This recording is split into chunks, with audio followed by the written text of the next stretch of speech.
بسم اللہ الرحمن الرحیم۔ السلام علیکم۔ روزانہ واقعات سننے کے لیے اس چینل کو سبسکرائب کریں۔ ابو یالی اور ابن حبان نے حضرت عبداللہ بن جعفر کی روایت سے بیان کیا ہے کہ رسول اللہ صلی اللہ علیہ وسلم کی دایا حضرت حلیمہ نے کہا، جب میں نے آپ کو اپنی گود میں لے لیا تو فوراً میری چھاتی بقدر ضرورت دودھ سے بھر آئی۔ پہلے میرا بچہ یعنی زمرہ بھوکا رہنے کی وجہ سے سوتا نہ تھا، اب دونوں نے سیر ہو کر پی لیا اور سو گئے۔ پہلے میرے پستان میں اتنا دودھ نہ تھا جو بچے کے لیے کافی ہوتا، نہ ہماری اوٹنی کے پاس دودھ تھا جو بچے کو پلایا جا سکتا۔ اب جو میرا شوہر اوٹنی کے پاس گیا تو دیکھتا کیا ہے کہ اوٹنی کے تھن دودھ سے بھرے ہوئے ہیں۔ میرے شوہر نے اس کو دوہا اور میں نے خوب سیر ہو کر پیا اور شوہر نے بھی خوب پیا، اور وہ رات بڑی چین سے گزری۔ محمد صلی اللہ علیہ وسلم کو لے کر جب میں واپس آئی اور گدھی پر سوار ہوئی تو خدا کی قسم وہ تو اتنی تیز چلنے لگی کہ ساتھیوں کا کوئی گدھا اس کا مقابلہ نہ کر سکا۔ ساتھ والیہ کہنے لگی، ارے ابی زویب کی بیٹی، ذرا ٹھہر، تو کیا یہ تیری وہی گامی ہے جس پر تو آئی تھی؟ میں نے کہا، ہاں، بات یہ تھی کہ کمزوری اور لاغری کی وجہ سے میری گدھی ساتھ والے قافلے کے لیے بار ہو گئی تھی، بار بار ان کو رکنا پڑتا تھا۔ حضرت ابن عباس رضی اللہ عنہ کا بیان ہے کہ حضرت حلیمہ نے کہا، جب میں نے رسول اللہ صلی اللہ علیہ وسلم کا دودھ چھڑوایا تو آپ نے کہا، یہ آپ کا سب سے پہلا کلام تھا۔ حضرت ابن عباس رضی اللہ عنہ کا بیان ہے، آپ کو دور نہیں جانے دیتی تھی تاکہ آپ کی طرف سے اس کو بے خبری نہ رہے۔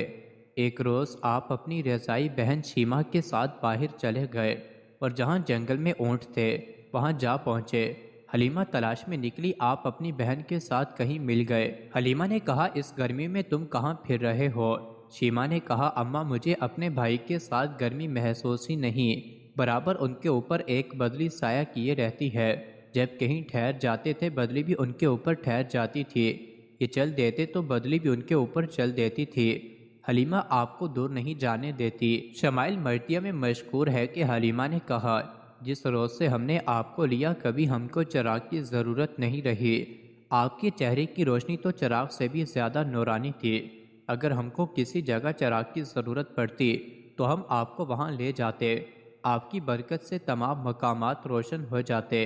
یہ بھی روایات میں آیا ہے کہ حلیمہ جب آپ کو لے کر بتوں کی طرف گئی تو بیل اور دوسرے بت آپ کی تعظیم میں اپنی اپنی جگہ سرنگو ہو گئے، اور سنگ اسود کے پاس لے کر گئی تو سنگ اسود خود اپنی جگہ سے نکل کر آپ کے منہ کو چمٹ گیا۔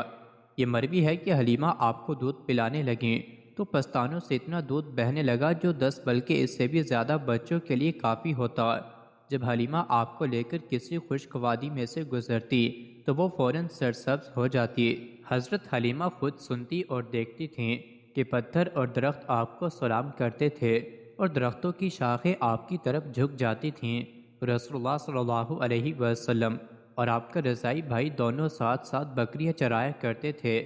رضائی بھائی کا بیان ہے کہ میرا رضائی بھائی جب کسی وادی پر جا کر کھڑا ہوتا تھا تو وہ فوراً سرسبز ہو جاتی تھی، اور بکریوں کو پانی پلانے کے لیے ہم کنویں پر آتے تھے تو کنویں کا پانی ابل کر کنویں کے منہ تک آ جاتا تھا۔ جب آپ دھوپ میں کھڑے ہوتے تھے تو بدلی آ کر سایہ کر لیتی تھی، اور جنگلی جانور آپ کے پاس آ کر آپ کو چومتے تھے۔